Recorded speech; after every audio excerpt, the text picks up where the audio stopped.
How to stop a teenage girl from playing Warhammer.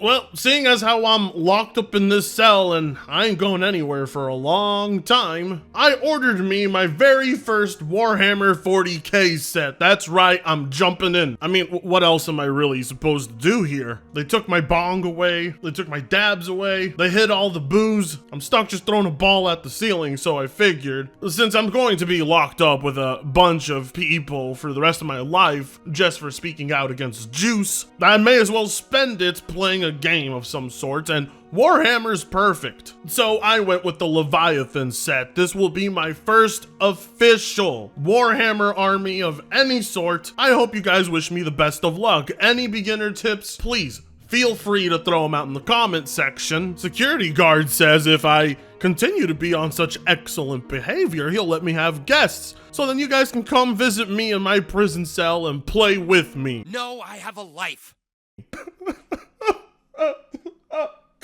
Anyway, I will do my absolute best to refrain from mentioning anything about good old Larry Fink and his wonderful ESG score and how it's contributed so much to our media. Yes, we all very much love BlackRock. Thank you. Thank you for contributions to the Warhammer franchise. Such positive and brave and stunning changes. Guys, you see, before Games Workshop decided to make such a brave step forward, women were apparently always excluded from Warhammer because it was apparently so hard as a woman to even try to play back then. How to stop a teenage girl from playing Warhammer. Being a woman who plays Warhammer can suck. This isn't news, of course. At least as a woman playing video games, you can mostly cross enemy lines without a hitch, even if you play online multiplayer. After all, disguising your gender can be as simple as turning off your mic and resisting the deep-seated urge to play a healer. I'm joking, mostly. Technically speaking, your money is worth the same no matter where you shop. Although, if you really pay attention, you'll start to notice that your presence is valued a little differently everywhere you go. Those women's clothing stores that stock cheap crop tops? Hell yeah, 15-year-old girls are the gold standard there. These were the places where the sales assistants shot us easy smiles and called us pet names. At least at this particular Warhammer store, things were very different. The employee there floated stiffly behind my friend and I as we inspected the boxes of minis and tiny pots of paints. He never engaged us as he did with other customers. He just watched accusingly.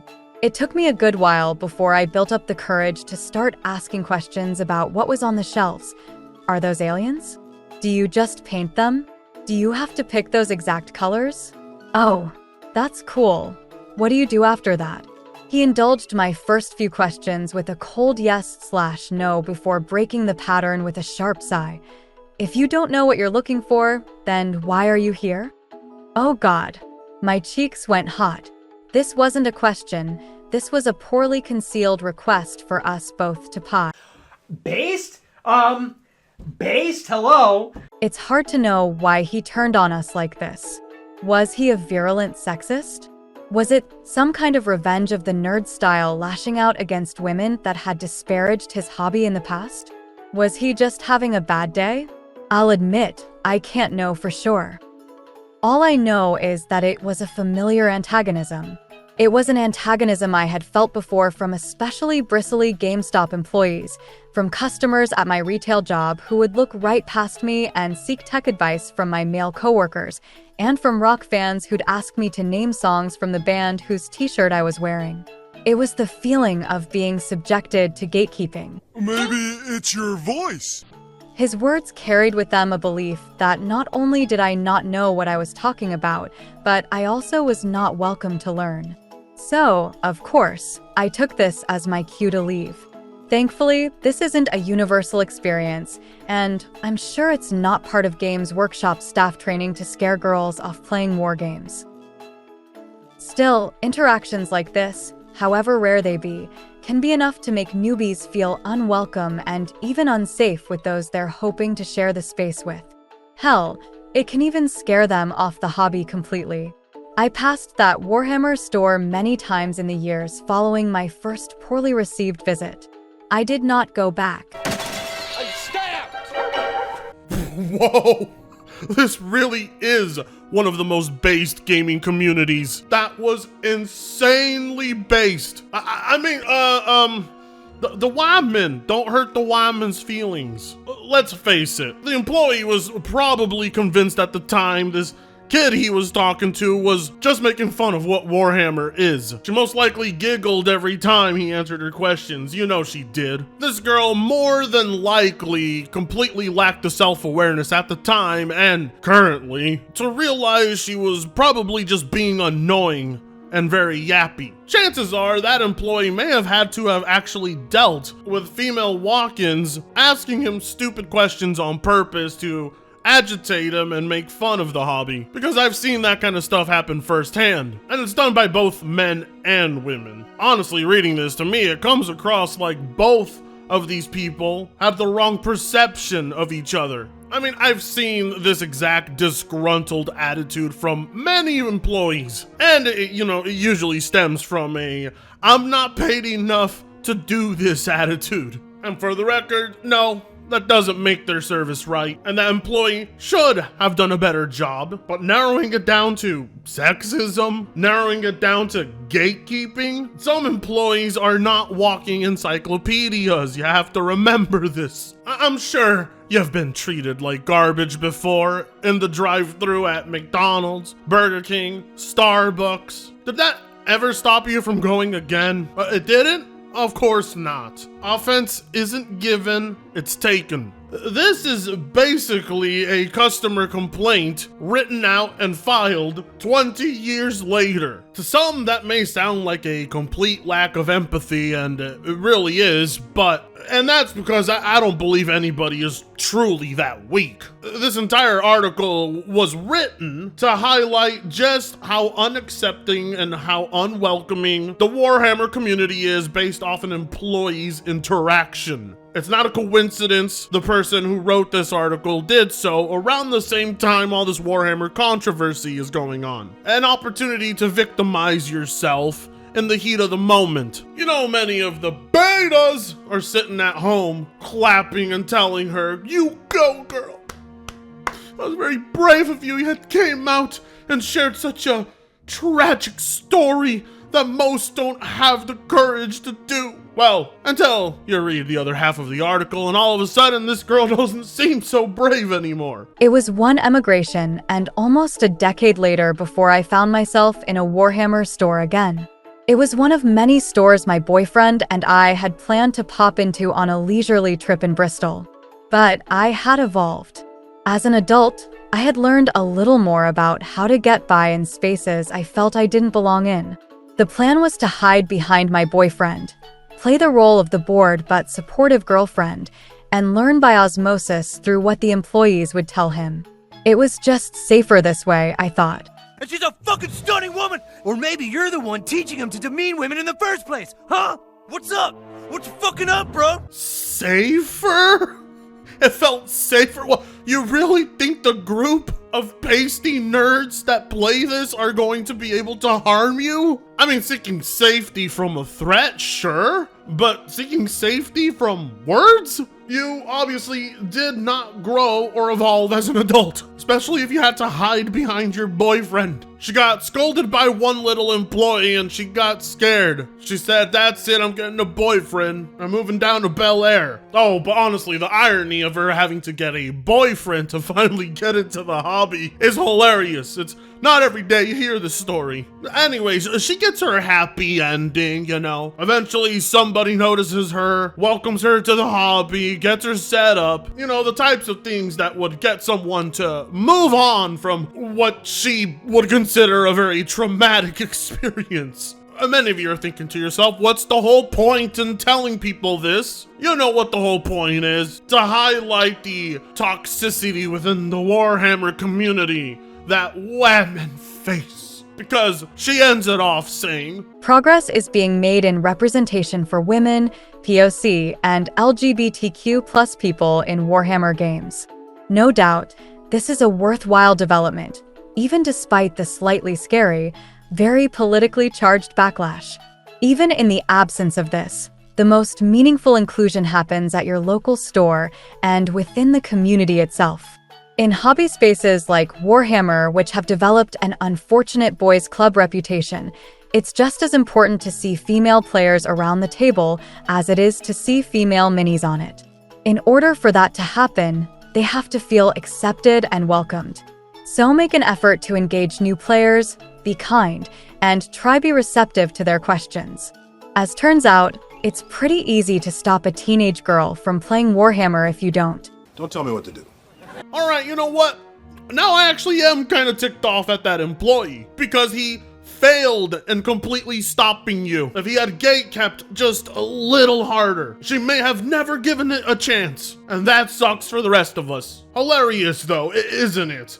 The way she phrases that. Warhammer developed an unfortunate boys club reputation. How's that unfortunate? What's wrong with boys clubs? What's wrong with things for men? What's wrong with keeping Warhammer focused on its current demographic that plays it the most? Women have had over 30 plus years to get into the hobby, okay? It never excluded them. The franchise has its own established lore. Women are in this franchise. They're just nowhere near as relevant as the men because, again, only Space Marines and Custodes can be men. So, no. Seeing female meanies on the table is not a priority. Never was. And again, maybe this is why that Games Workshop employee was so disgruntled. He saw the future. He knew exactly the type of person she would turn out to be. Someone that wants to change the hobby, to represent her demographic more. Not to get more female players, but to have more representation in the game. That's it. That's like their whole goal set forward. And that is exactly why the community gatekeeps this franchise so hard. It makes total sense. Gotta discourage them while they're young. I understand what that employee was trying to do. Like, for instance, what the hell is a representation for women, people of color, and LGBTQ plus have to do with a game about racist space marines fighting endless wars? Like, what room is there for that type of representation when it doesn't even belong in this type of universe? And yet that won't stop Games Workshop from featuring custom painted Custodes that are all LGBTQ pride themed, because again, that's so creative. It's just, wow, nobody would have ever thought of that. It's absolutely comical. We're reaching a point where there's LGBTQ themed everything. There is no escape. Any single fantasy setting you can think of is guaranteed to bend the knee and pander to that community. I have absolutely no idea how much of their own identity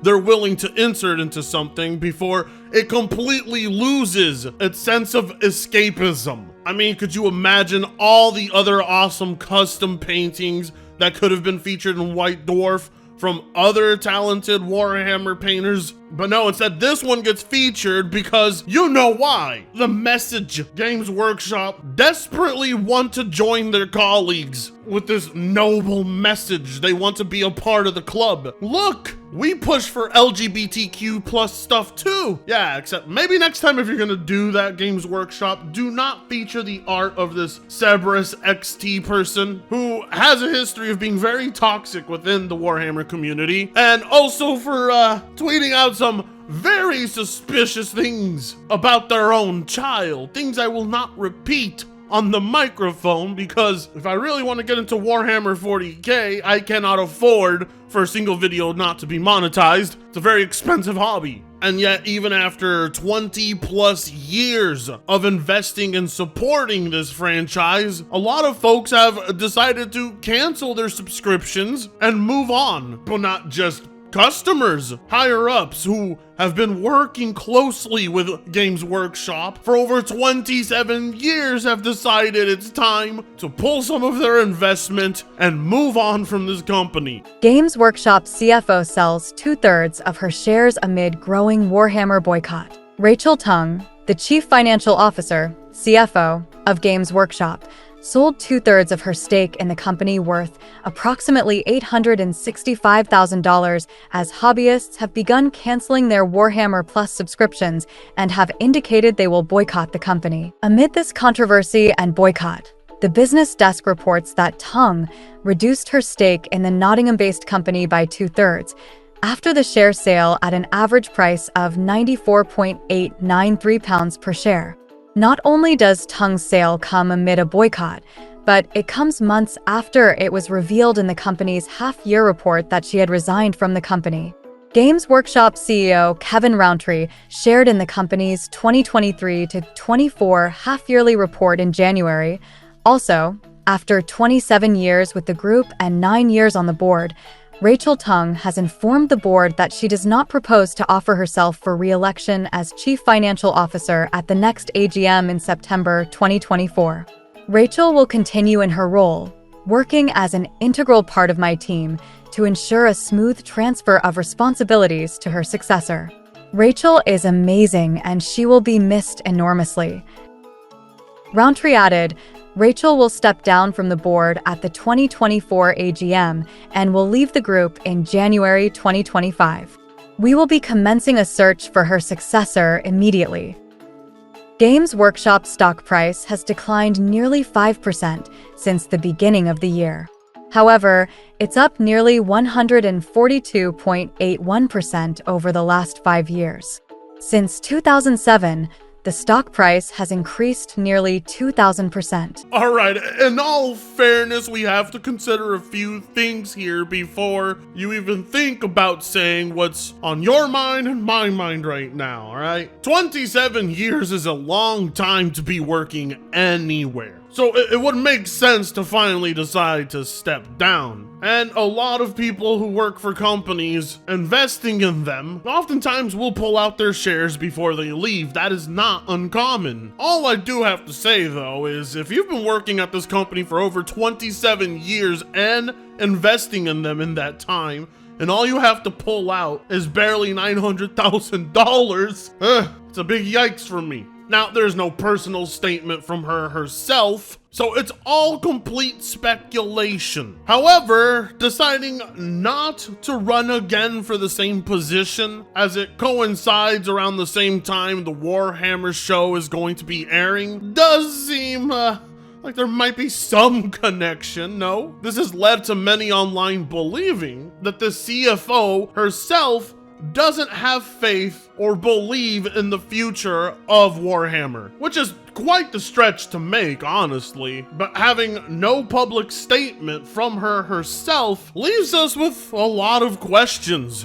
This is the Chief Financial Officer we're talking about here, okay? It means something when they decide to pull out 2/3 of their shares in this company. Decisions aren't made like that for no reason, but we also know little to nothing about her or her position or stance on anything. So the incentives behind this may not be what you or I are thinking. After all, this is something that she announced well over 3 months ago. Now, that's not to say that 3 months ago she saw the writing on the wall, because that could still very well be a possibility. But all I'm really seeing here is higher-ups doing what higher-ups usually do.